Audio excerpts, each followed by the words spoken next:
Ok, bienvenue dans cette vidéo, c'est encore Aristide, votre frère. Tout au long de cette semaine, on va parler de la prise en charge. Je vais vous donner quelques éléments importants qui vont vous permettre d'avoir une idée de ce que c'est que la prise en charge. Donc, toute cette semaine, des publications seront faites dans ce sens-là.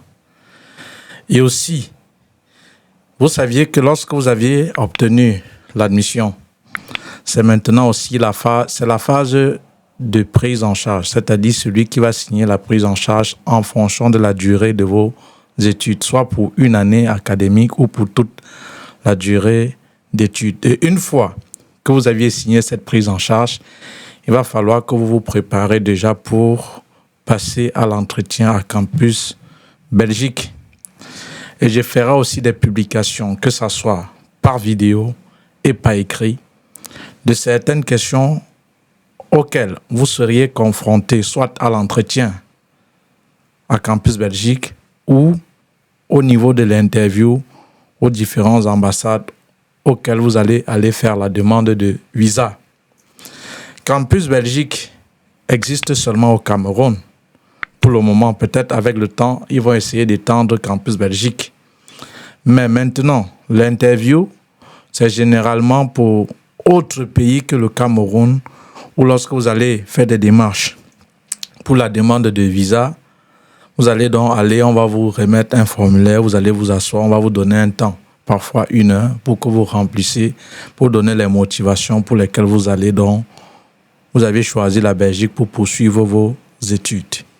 Souvenez-vous encore, chers enfants, je vous disais dans des vidéos précédentes que l'essentiel n'était pas d'obtenir une admission en rapport avec vos études antérieures. Vous saviez, la procédure se divise, c'est en 4 phases principales. Il y a la phase de l'équivalence de diplôme, la phase de demande d'admission, la phase de la prise en charge et la phase des démarches administratives.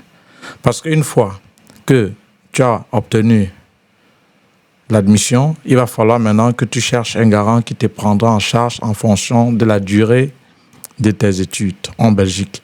Et il y a aussi certaines démarches que tu feras à ton pays d'origine afin d'aller faire la demande de visa.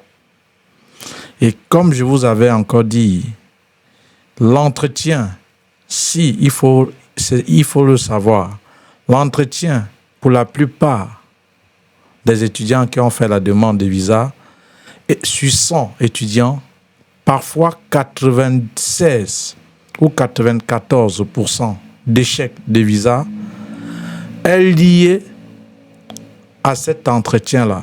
Au fait que lors de l'entretien, l'étudiant n'a pas pu défendre son projet d'études. Tout ce qui concourt pour la procédure est important. C'est à vous de vous appliquer.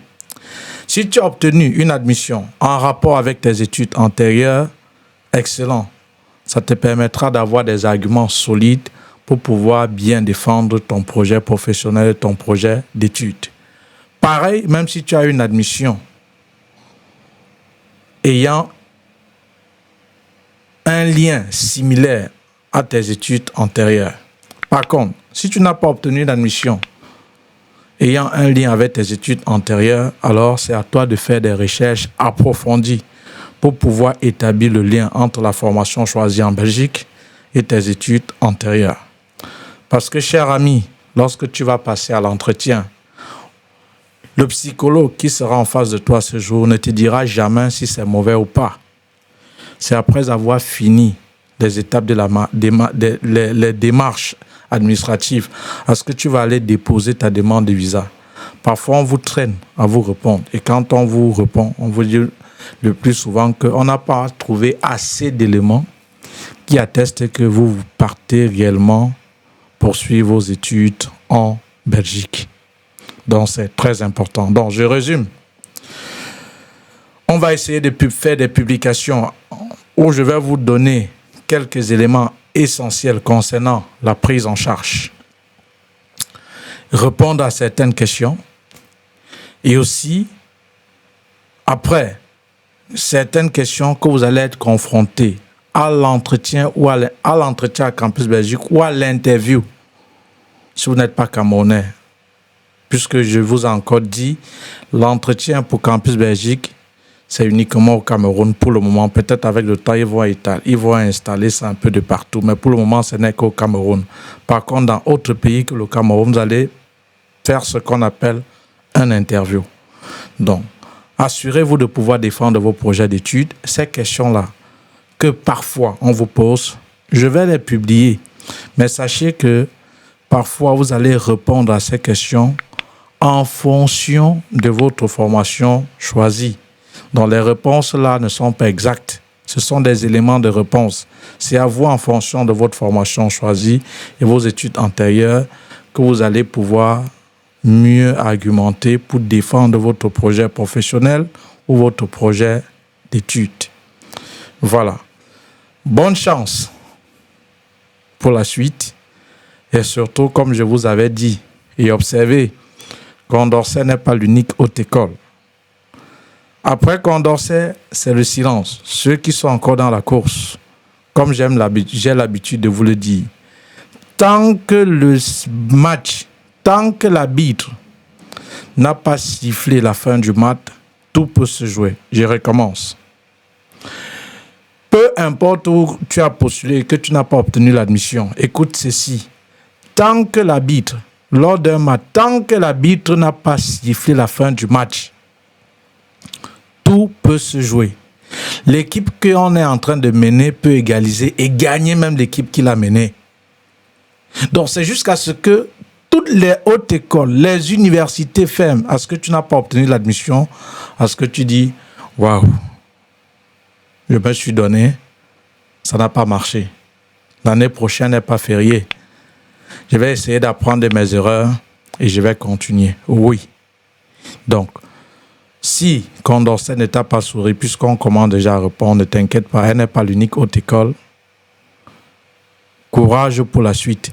Et maintenant, une fois que tu as l'admission, il y a des démarches administratives à faire. Sache que tu seras confronté à Campus Belgique et surtout à la prise en charge que je ferai certaines vidéos pour vous édifier concernant en fait ce qui est essentiel, ce qu'il faut comprendre. Voilà. Donc, merci. Et surtout, attention à ces charlatans, comme il y a quelqu'un là, je ne vais pas citer le nom. Il vient là et dit, on pose des questions, tu ne réponds pas. On dit, toi qui?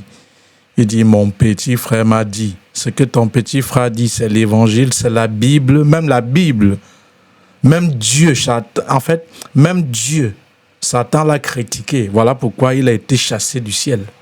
Tu es sûr que ce qu'il te dit est vrai? Tu te perds, vous vous égarez. Les amis, je n'appelle pas des gens ici, hein. Je n'appelle pas des gens ici, vous comprenez? Je te donne l'information. Mon petit frère m'a dit, je pense que je l'ai même bloqué pour qu'il parte un peu s'occuper ailleurs. Voilà, donc, merci et à très bientôt donc pour les vidéos concernant la prise en charge et surtout les différentes questions auxquelles vous serez confrontés lorsque vous allez être face du psychologue lors de l'entretien ou de l'interview à l'ambassade. Merci et à tout de suite.